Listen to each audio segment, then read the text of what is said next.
Great to have everyone joining us on the webinar today. As Duncan mentioned, my name is Galen MacLusky. I'm the Consulting Director for Community Innovation here at the Tamarack Learning Center. And I'm here to introduce our discussion today also with Mark Cabaj. Mark is president of the consulting company From Here to There, and he's also an associate of the Tamarack Institute. Mark's current focus is on developing practical ways to understand, plan, and evaluate efforts to address complex issues such as neighborhood renewal, poverty and homelessness, community safety, educational achievement, and health. He has firsthand knowledge of using evaluation as a policymaker, philanthropist, and activist, and has played a big role in promoting the emerging practice of developmental evaluation in Canada. So welcome, Mark.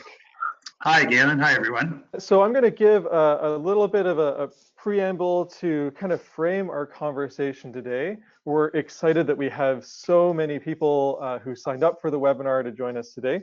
For those of you who aren't familiar with the Tamarack Institute, our vision is to build a connected force for community change. And we do that by collaboratively creating vibrant communities and engaging learning leaders. So we believe that when we're effective in strengthening community capacity to engage citizens, lead collaboratively, deepen community, and reduce poverty, our work will contribute to the building of a more equitable, prosperous, and peaceful society. We also believe that there are 5 interconnected practices that lead to impactful community change, and we provide supports to our learners in the following 5 areas: evaluating impact, collective impact, community engagement, collaborative leadership, and community innovation. And what really excites us is that these aren't isolated practices, but these are areas that often overlap and amplify when engaged with each other. And that sets a really nice frame for some of the conversations we're going to have today, because a little bit of what we've been exploring, Mark and I together, is the intersection between innovation and design approaches and evaluation approaches. So to set the context for today, as you may have seen, Duncan sent through the systems change evaluation canvas tool that we're going to walk through a little bit. But the broader context for this is we've really been bouncing around ideas on how we might equip people to start thinking about how to map out an evaluation of a systems change effort.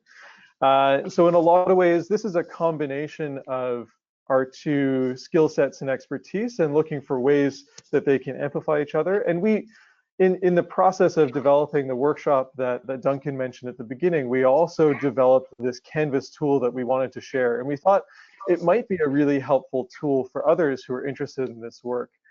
We also want to be really clear up front that this is our first go at kind of bringing this information together. There's lots that we want to continue evolving and learning as we go. And part of what we'd love to hear from all of you as well is how this tool helps you or doesn't help you and where we might continue to evolve this practice. So this is really about collision, an intersection of 2 different domains of expertise, really trying to answer the central question of how might we design an evaluation of a systems change effort. So that's where I come from. I come from the design space. And Mark, I'd love to hear more about what your thoughts were kind of coming into this collaboration and where we've gone from here. Thanks, Galen. Yes, that's a great introduction. This is the intersection between 2 worlds, maybe even 3, Galen, the world of systems change, the world of evaluation, and the world of design. And I think I've been waiting to work with someone who is a design specialist like you for quite some time, because I've been preoccupied with the challenge that many people are preoccupied with in this business, which is how do you develop evaluations that are actually useful and used for people. And we won't go into that in depth, but the record on evaluation use, when you take a look at all the use studies that have been happening since the 60s and 70s, is that it's quite grim. And one of my favorite quotes is reading something about a book on using evaluation in the public sector, and it doesn't have just to be the public sector, it could be any sector. And then the chapter title in one book is called Evaluations in the Public Sector, Turning a Crank That's Not Attached to Anything. Hmm. And, again, I'm not dissing the public sector. We all have challenges around user designs that are used. And I locked in early to stuff that Michael Quintan had done around utilization focused evaluation, which really is how do you design an evaluation that are used. Then as I started watching design stuff come on to the field, some of the practices that I were using that were more utilization focused, I realized through the lens of design, they were quite normal routine practices from design thinking. So I was really grateful that you came on board with Tamarack and were willing to explore how we can weave together at least these two worlds, evaluation and design, and with our opening subject matter being system change. So that was my urge to do this, but we decided to move into systems change, and I have my own thoughts about systems change, Galen. But just a little bit of your experience, perhaps, about what systems change looks like from a design perspective. Absolutely, it's something that I think designers are quite aware of. The field is really interested in how do we effect systems change. For those of you who are either evaluators or social innovators, a lot of people in the social innovation space trying to create systems change are drawing upon design methods, either formally or informally. So in a lot of ways, the concept of systems change is well known within the space. I think what is a lot less well known is how do we start evaluating progress towards that. Design is very often focused with action, but maybe not so much on the evaluation and rigor that goes into that. So that's what got me really excited about having a chance to connect and work with you. So similarly, I'm curious what your perspective is. What have you seen in terms of evaluating systems, and what approaches are out there? Well, that is the challenge. As many of you know, that the traditional focus of evaluation, the evaluand, the it has been on program evaluation, evaluating programmatic interventions that generate relatively immediate benefits for people. And that might be a policy, it might be a service, it might be a project. But increasingly, as the stakes get higher on complex issues, we are focusing on the systems that underlie complex challenges. And in fact, Galen, when we put this workshop together, we kind of settled on 4 sets of ideas that not only shape the workshop, but even provide the context for doing a systems change canvas. They are fairly quickly. Karen Pittman, the CEO on the Forum on Youth Investment, really summarizes this nicely when she says programmatic interventions help people beat the odds. Systemic interventions change their odds. That really is a powerful statement. If we're interested in moving the needle, we are unavoidably in the game of systems change. And we could easily talk about ecological resiliency in the same way. We know that Sri Gopal from FSG and from other initiatives has been talking about design thinking and evaluation for quite some time. So Lego piece number 2. Michael Quinn-Patton, who's I still think the greatest evaluator in the English language world, particularly in terms of his ability to make complex ideas simple. He says what we're trying to do is create evaluation conversant innovators and systems change sensitive evaluators. So how do we get evaluators to understand what it's like to change a system and how complex that is, and how do you get innovators to think more data driven and be reflective of, do they really know what they think they know? And finally, Brenda Zimmerman, many of us all remember her good counsel, and she said when you're faced with a complex issue, you provide people with good framing, helpful principles, and aids for action. And I think not only does that, again, inform how we designed this 2-day workshop, but it really is the context for us coming up with a specific aid for action, which is the tool, the strategy canvas, which is really your idea, Galen, and I'm just a helper in trying to make that relevant to evaluation. But I think it is a contribution to the field.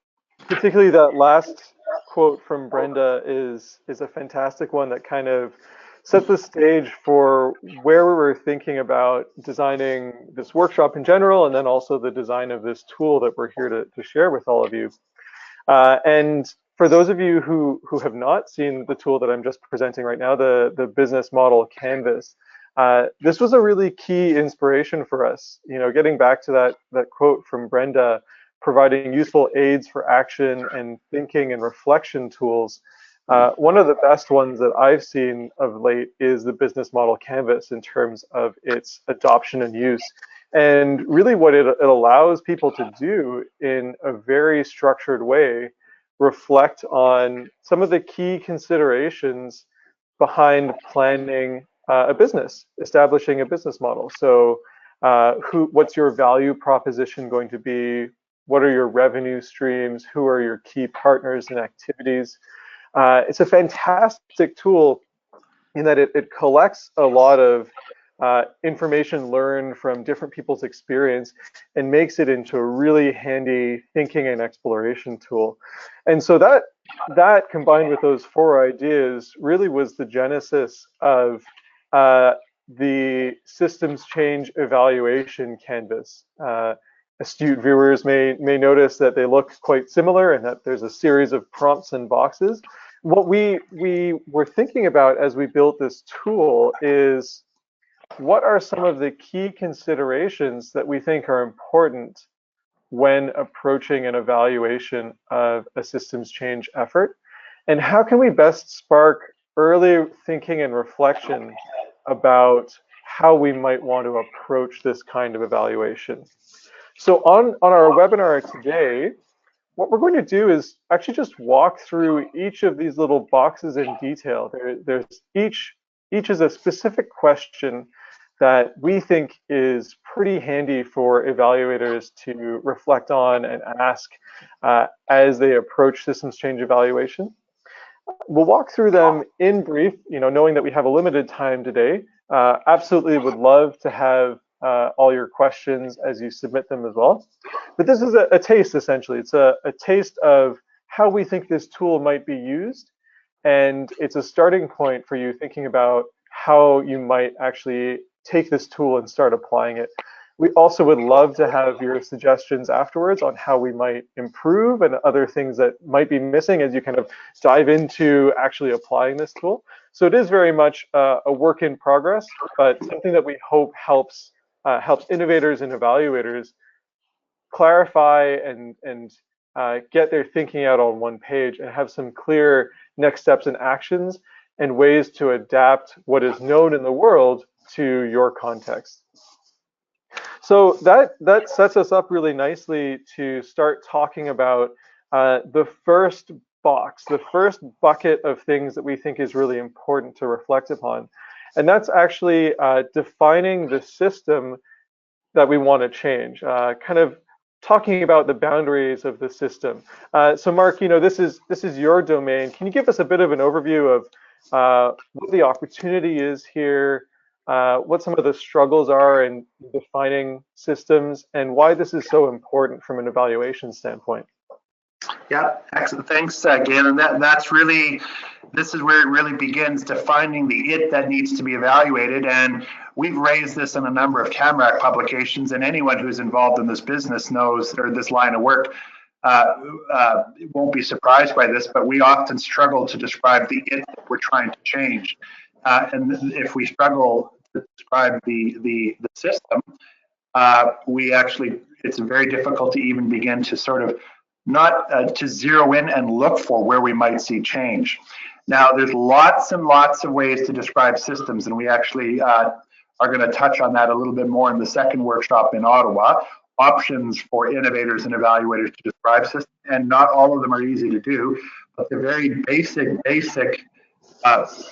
characteristics of a system, and this was shared to us by Bob Williams in New Zealand and others, is to describe what is the boundary of the system, the geographic and the domain boundaries. Is it education system in a particular neighborhood?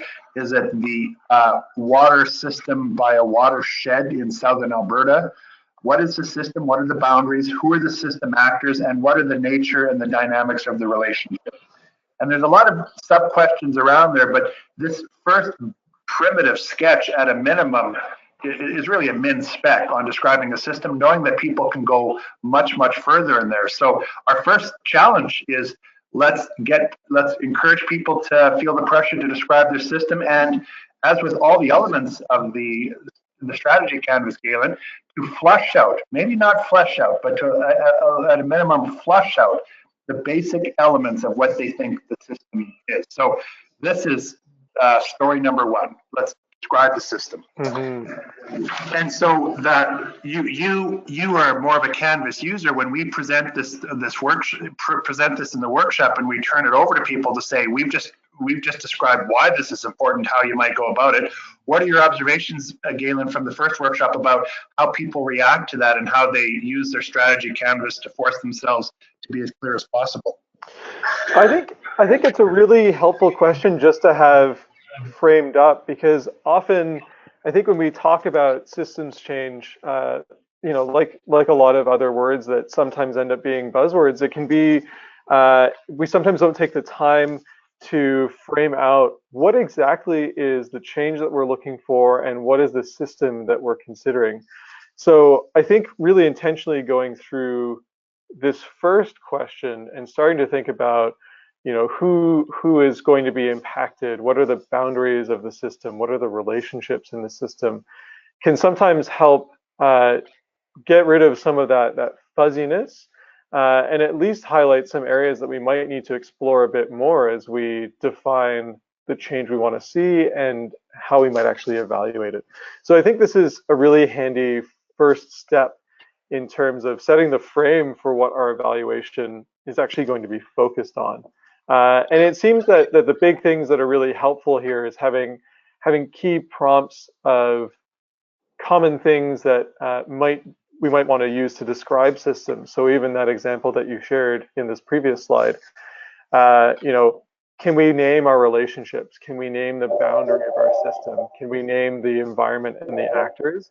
Those are really handy prompts to kind of dive deeper into as a way of brainstorming. What are the boundaries of our system? What is our system when we talk about it in this way? Well, and Galen, there's already questions popping up around this. So we could intervene into a system, and there's lots of different ways to intervene into it. It could be a program that we're trying to scale at a level where it disrupts the system, a policy change, intervention, lots of different kinds of interventions. But even before we get to the question of interventions, we have to understand, or maybe it doesn't have to follow up in the sequence, but who wants the evaluation and what do they want to know? And we've talked a little bit about this in the evaluation world, but this idea of users or personas or being clear about who wants what is a key design principle. So why don't can you just remind us about why that's such a fundamental design feature, and then we can chat a little bit about how we address it? So one thing that in the design world is a key focus is understanding who exactly is going to be using what we're designing and what are their perspectives, needs, wants, and desires.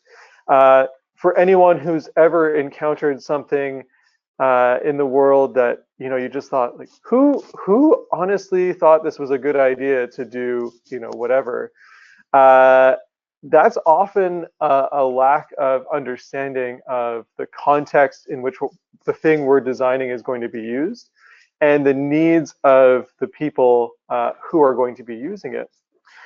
And that's a core focus. So this idea of personas is really, really common in design. There's many firms who keep personas and design specifically to personas to help focus what they're designing. And when we were having conversations about evaluations not being used and kind of the track record of evaluation there, and then the response of utilization-focused evaluation as a field, to me that speaks to something that's very similar to what design tries to achieve, is that if we don't take the time to understand who is going to be using this and what they're going to be using it for, and then making sure that we're designing what we do to meet those needs, then we're very likely going to be setting ourselves up for a situation in which they don't use what we design and our effort is wasted. So it seems like there's some really nice parallels here between the world of design and some of the needs of the evaluation space. Yeah.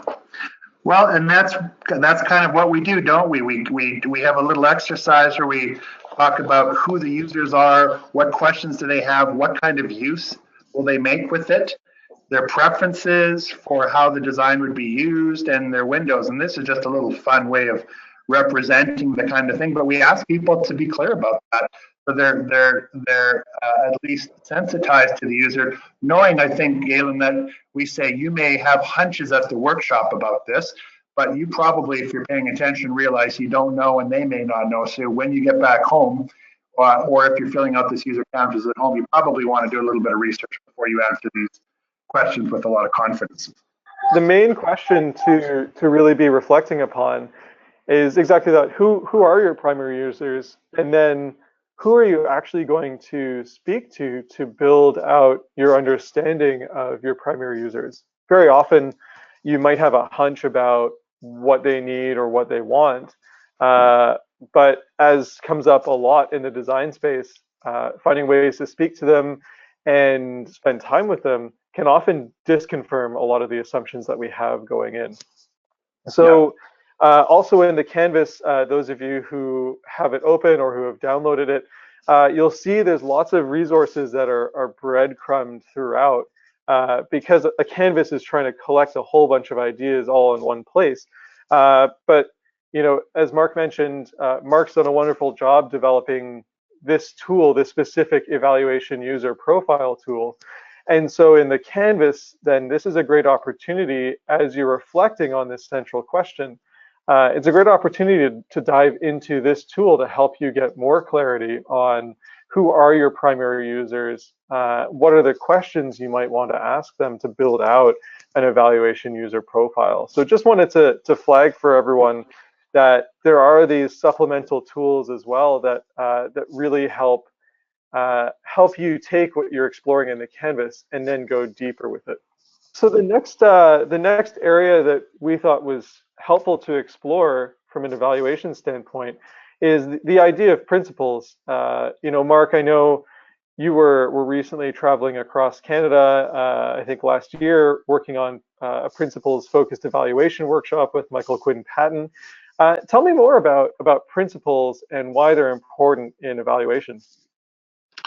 Yeah, you're right. There is. We decided to insert principles as a key design feature in evaluating systems change, in part because principles can help tell us big things, big ideas to keep in mind as we go about the design. And they could be principles that tell us that if we do this, we're going to get a better outcome. In this, we use an example here, housing first, but you know, better use of an evaluation.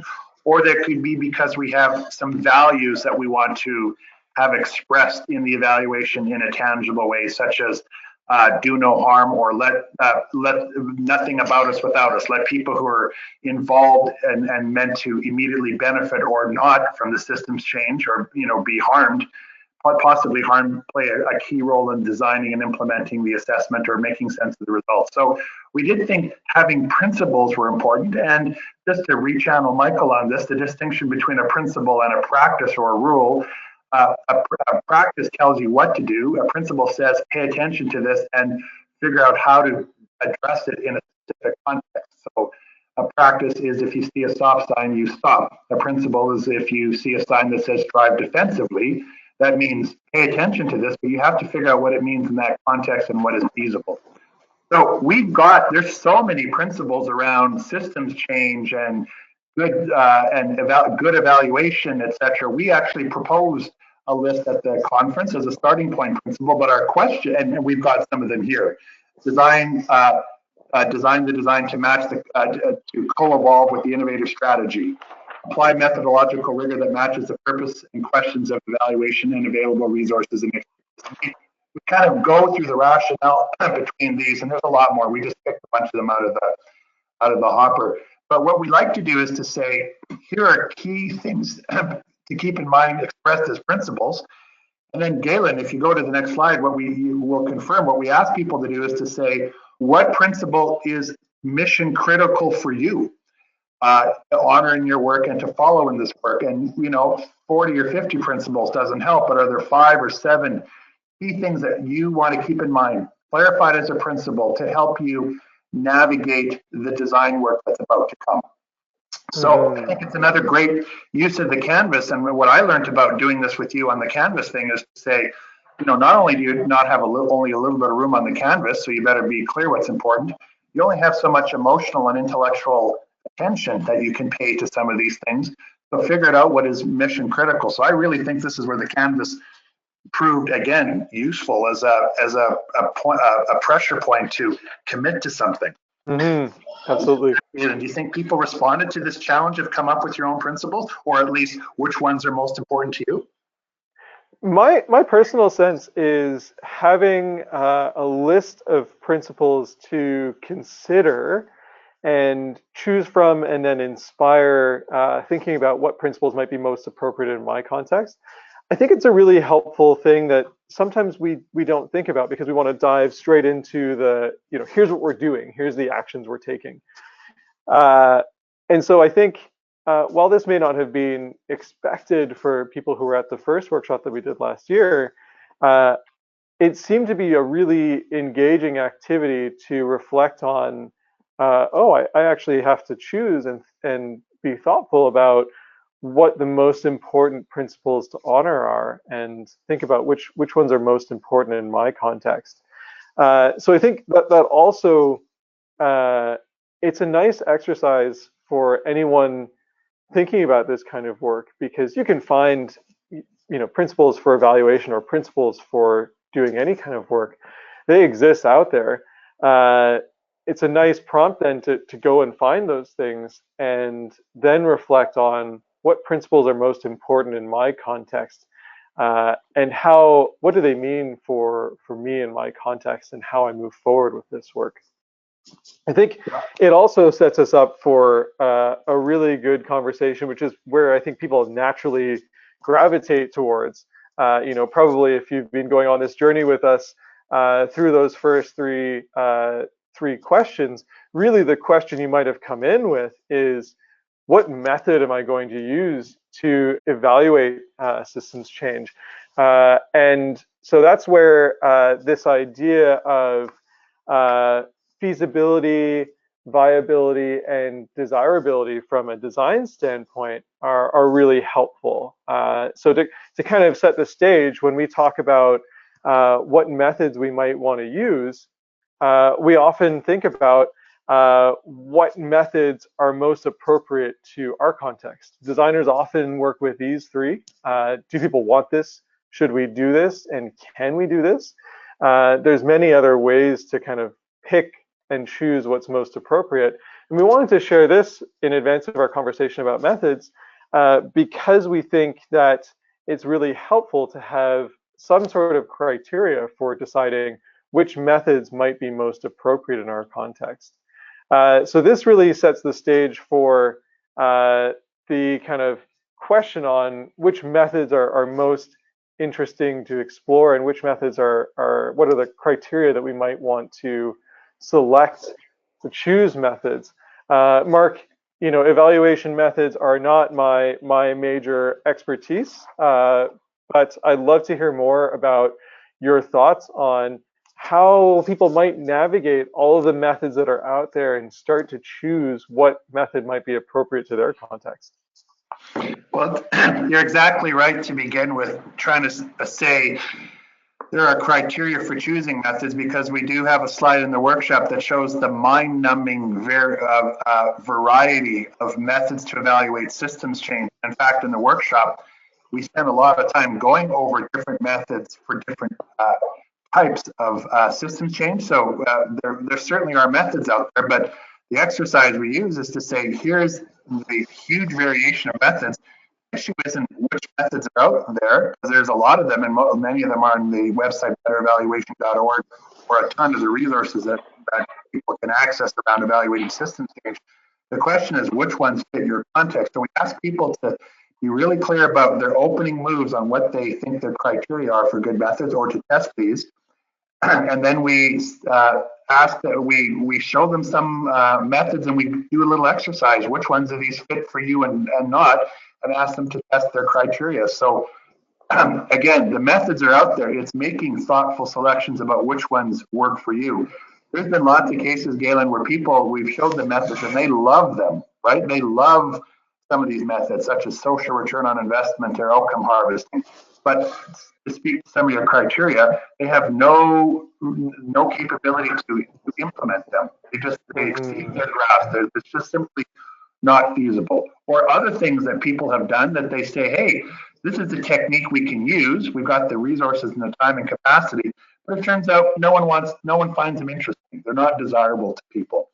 So you quite rightly said these are typical ways of thinking about criteria. There's of course many others, but the question is, be clear about what criteria you're going to use as you're making methods, and here are some archetypical ones to begin with. And that's exactly why we wanted to put this, again, this window into a little bit of the design space, not because these are the only criteria we think you should use, but as an example of when we apply these types of criteria, when we apply a lens to say what would make a good method in my context, then we're able to make a much clearer decision about which one is actually most appropriate, as opposed to simply the one that's most exciting. Yeah. So exactly. that conversation about archetypical methods is probably a really good segue for us to talk about different types of results frameworks as well. Archetypical frameworks for evaluating systems change results. And working with you, Mark, has really helped me become aware that there's quite a few out there. So I'd love if you could walk us through some of them and what we might do with some of these archetypes that are out there. How might we use them in our systems change efforts?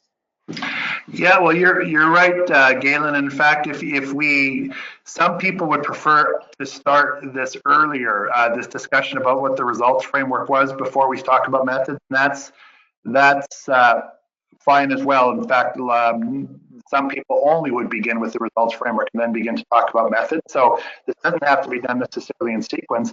But the challenge is in addition to understanding the system we want to change, we need to understand what we think results look like. And when it comes down to it, we've kind of settled on there's only three options. Either there's an existing results framework out there that perfectly matches your situation and you adopt it. Two, there's a bunch of frameworks out there that you think are informative, but they don't perfectly fit your situation, so you have to adopt and adapt them. Or number three, you create framework. You want to create a framework from scratch because your results framework is so particular to you, either because it's emerging or you're in such a unique situation that you build your own. And all of those are fine, but we do need some kind of line of sight between the kind of system changes you want to see and the impacts on people and all the intermediate steps to get there. So we show people a bunch of archetypical frameworks simply to stimulate their interest, and then we ask them again on the results. Here's one on policy change. This is my summary of about 5 different frameworks where we talk about 5 levels of change and impact. Confirm that we influence the early changes and not the later changes. And then within policy level 3, there's a whole bunch of, there's a continuum of policy change in formal policy-making institutions. So this is one framework, not meant to be perfect, it's meant to evoke a response. The next one is again a summary. This is the one I've done. This is taking off a resource that we've put online. This summarizes the work of In With Forward, well, we should have quoted them, In With Forward and Darcy Riddell and Michelle Lee Moore, who both have explored what it means to scale an innovation. And scaling, in fact, is our typical way of making systems change. Start something small, and if it's successful, you scale it. And they've argued that, well, if you're going to do that, you got to pay attention to 5 different dimensions of scaling. Scaling out, you expand the innovation in terms of size or number of people employing it. Scaling up, you change the policies and regulations and the systemic context in which the original innovation emerges because it needs policy regulatory changes. Scaling deep, you capture the hearts and minds of people in the system who need to buy in order for this thing to scale. Scaling spree, You need complementary innovations to make the original innovation work, particularly on scale. And scaling infrastructure, scaling doesn't happen on its own. It needs to be paid attention to in terms of new knowledge, resources, etc. So again, Galen, as you and I know, we're not proposing these, we're evoking responses with these. And we're saying, however you do it on your systems canvas, would you have a results framework? And if not, how are you going to build one? Adopt, adapt, or start from scratch? I think this was useful because some people think there is one results framework, and the evaluation job is to say, are you implementing it with high fidelity and therefore doing a good job? We're reinforcing the fact that there's a million different ways to change a system, and we don't know which one's right or wrong, but at a minimum, you better be sure about what your story is. Yeah, and I think that gets to one of the central themes, I think, behind the canvas and behind the work that we've been doing, is that there are so many possibilities out there, and really trying to encourage not just pulling on one as the kind of, this is the best practice gold standard that we absolutely need to follow in our work, but instead encouraging this reflection and conversation about appropriate practice, what might be most relevant to our work, and what can we be inspired from, but also adapt to the needs of our context, so that we achieve the goals that we're specifically working towards. Yep. And Galen, one of the things in the results framework, and maybe what we can do is just alert people to it, but not walk it through during the teleconference, because I think one of the design principles that we want to attend to is this idea of prototyping. Mm-hmm. But let's give people just a taste of the fact that part of our results evaluation story is we may see a result, but to what extent did we contribute to it? Mm-hmm. So maybe we just flash the next thing. We could just tell people what we're getting at without going into it, because I really think we got to talk about prototyping. But what we're saying is, when you see a change in systems change efforts, the traditional focus on attribution, did we cause this, needs to be replaced with contribution. To what extent did we contribute to this? And there's an entirely new way of dealing with that. And so what we do is we propose people this paradigm shift, ask what your contribution was to change, not your attribution, and give them a bunch of kind of steps and some different methods. And then again, we ask them, if you go to the next slide, what's your sketch? To what degree do you want to even try this? And we've given them here a little matrix between we don't have much capacity, or we have a lot of capacity, and we have a lot of desire or low desire. And all we're really trying to do is provoke a response again, saying, make a call on this. Do you want to embrace this as part of your evaluation or not? So maybe let's do a real quick check. And Galen, I know that going this deep on evaluation questions hasn't been what you've been doing in the past, but did you even find this provocation useful with the canvas and in the workshop? For me, it was actually quite helpful to, I think a lot of these are questions that from a social innovation standpoint, I've been wrestling with. How do we know when we're on the right track and when we're not? How do we know whether we contributed to a change or whether our efforts were totally dissociated from it? So for me, as a practitioner, in some ways, it was really handy to even just introduce the idea that contribution analysis is a thing that's out there. Also, I think you did a good job of warning me about the fact that it's quite nascent still as a field, but also relatively challenging to do effectively.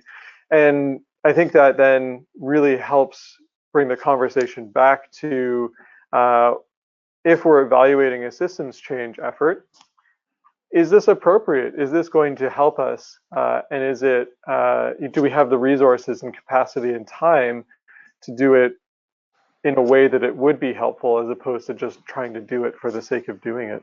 Exactly. As long as people make an informed choice. Mm-hmm. And Galen, that for me is the next thing. This is where the part of the canvas, or even let's say the design approach to evaluation that I love the most, because I did a lot of improv in the spirit of prototyping, but design thinking brings in a central and powerful way the idea that as you design evaluations, let's say we got through the whole canvas and we had a pretty good sense of all the elements that we would like to include in an evaluation scope of work. The design approach says, don't do a big bang up front. Don't do a big design up front. Think about prototyping. Tell us more about prototyping and what it might mean for evaluating systems change. Yeah, I think this ties back into our earlier conversation about users. So one approach to make sure that we are designing something that's helpful for people in the world and that they'll actually use is to make sure that we talk to them. And that's a really helpful starting point. But what's really interesting and probably not very surprising to anyone on the line is that often what people say is very different from what they actually do for a whole host of reasons. You know, they may not want to tell you what they think you don't want to hear. They may actually have a different recollection of how they've used things in the past, how they've used evaluations and things like that. And so in the design space, then one of the ways of overcoming that gap between what people say and what they actually do is exactly what you described, to make sure that we go through rapid iterations and cycles and, you know, in short form, that we prototype, that we create things. So this is a great, you know, if anyone has seen any industrial design or architecture examples where you see the desk covered with a whole bunch of sketches and slight variations on the same thing, that's an example of prototyping, of creating. It's also a way that you can get feedback from people. And you can get feedback at all sorts of different ways. You can do something that's a relatively quick sketch. You could do something that's a much more involved process. So in the context of evaluation, if we think that we really want to make sure that our evaluation users actually see value and use the evaluation, one prototype we might want to run is actually just sketching out on a piece of paper what those results might look like and ask them not just whether they like the results or not, but ask them to show us how they might use those results. So we can pretty quickly, without very much effort, run through a very succinct prototype that will tell us a lot. And you know, if it turns out that some of the numbers or the metrics that we thought were really important to capture in the evaluation actually don't help people make any decisions or do anything, then that's a really good indication to refocus our evaluation. And it's much better to learn that early on, before we've made any investment, versus at the end of the process when we've already used up all our budget and time and resources. You know, similarly, we might want to do a prototype that's a much higher fidelity. So for example, if we think a big part of our evaluation process is going to be collecting, having participants actually collect data themselves, you know, if we're evaluating changes to youth supports, for example, and we have youth researchers who are going to be collecting results. One really important question would be, what are the types of results and information that they might gather through that process? And so we could hypothetically run a pilot where we recruit and train, you know, 5 to 10 youth researchers and see what kind of results they get before we go ahead and go ahead with this community-wide evaluation approach. Doing something like that can also really help us make sure that we avoid big potential pitfalls that we just might not have thought about. So a design approach embeds prototyping as a central part of any activity.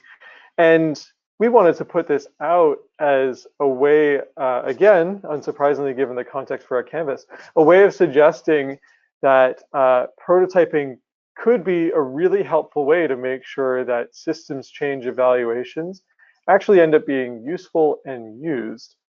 And so one of the things that we really encourage people to reflect on is, what are the big questions that you might want to explore with prototypes? So for example, will we get useful data when we're working with youth researchers, and what sorts of training might be needed to get that, to have them get that useful data. And then the next question is, how will we actually explore with a prototyping? How will we explore that question, and what might we do next? Design is really good at working within very tight time and resource constraints to prototype and test things. And that's something that we think would be a really helpful tool to add to your evaluation toolkit, is this idea of not just planning the work all up front in advance and then executing, but instead finding ways to make small bets as a way of learning as you go, and making sure that when you get to the end of the evaluation, that you actually have something that is quite meaningful and valuable, and you know that it will be because you've been testing and prototyping all the way along the process. Yeah. Yeah, so this really, in my mind, is again a critical contribution of evaluation, of design to evaluation thinking, particularly as something as complex as systems change. Make a small bet before you make a big bet, and prototypes are the way to do it. And Galen, you and I have chatted about that. There's still a lot of work to be done around how to prototype evaluation processes. You gave us a pretty good a couple of examples there. So there's still work to be done, but this is a classic case of the why is clear, the how needs to be developed. We need to invent in this area, but we know why we're inventing. Mm-hmm. You know, Rick, we're kind of out of time here. Maybe we should, rather than talk about the things that we would change in this, in an effort to get to questions, I think what we've managed to do quickly is to give people the rationale for the frame, strategy canvas or an evaluation design canvas, and a taste of some of its elements, knowing that we for sure are still working on this. We've got our own set of upgrades that we won't necessarily bore the audience with, but we more than encourage people not only to use this, but to adapt it for their own purposes, and share with us their own experiences, because this is a field building endeavor. We've got our own story about how to try and use it, but we really hope that it triggers other people's interest in trying their own version. Do you have any ideas about how people can get back to us with questions or concerns after this call, knowing again that they're free to adapt it on their own? Yeah, I mean, I think the best way to do that, you've all received emails from Duncan. We would love to hear your thoughts and feedback. And one thing we can do as well is, a few months after this, maybe even a couple of weeks after this webinar, send out an email just to check in with all of you to see, how have you been using it? What have you been doing? Because, we hope that this is a contribution to the field. And part of the reason we wanted to make the tool public and release it here and even walk through it in this detail is to walk through a bit of our rationale behind it. But we absolutely want to hear how you're using it, how it is helpful and how it's not helpful, and how you're adapting it to your needs. Really, in the spirit of the whole thing, making it your own and adapting it to your context and what is most helpful for you. So I think that's probably a good segue, actually, just in our time remaining. Duncan, are there any questions that have come through that we might want to address before we run out of time? Yeah, thanks, Galen. And I will be sending out my email again at some point tomorrow with a recording of the call. So if you have any questions, comments, concerns about what's been presented here, please feel welcome to respond to that and send those to me, and I'll circulate those to Galen and Mark. Our first question comes from Drick, and they write, in any system, there will be multiple actors with different motives and goals. Even if you're evaluating for a particular use, how do you integrate others' perspectives into the evaluation? Great question. Mark and I have been bouncing this around quite a bit, and I know we both have strong opinions. Mark, do you have any thoughts on, I know you've been really focused on evaluation user needs and have encountered exactly this challenge. Any thoughts on this one? Yeah, there's lots of ways to talk about in multi-stakeholder processes, who gets to evaluate and how. And in fact, there's real. I'm working on something now around a lab evaluation framework where I'll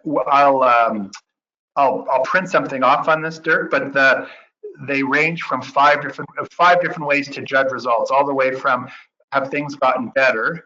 How are we benchmarking? Are we achieving our target? Are we achieving some kind of standard? But most important for multi-stakeholder processes is a 360-degree perspective on results, where you may not find a consensus on whether things are, a change is good or not, or the significance of that change, or whether it's good enough. But you really do want to get a 360-degree perspectives on what works and doesn't for whom and what context and why. Now that drives some people who like definitive yes or no, good or bad answers. But in complex change initiatives where you have diverse users and perspectives, including those most affected by the intervention, you need to be able to get a 360-degree perspective. We're blindfolded if we don't. So I'll make a strong statement on that later in a document, but it's a great question. And it's actually something we cover in the workshop. And I think from a design perspective as well, this is something that happens a lot, that you encounter in pretty much every situation. You can't create something that meets every person's needs, particularly when you have so many different people and different perspectives. Some helpful ways of resolving it. Number one, Mark introduced the idea of personas, which is often a way of aggregating some, if we have multiple similar perspectives, it's a way of distilling the complexity.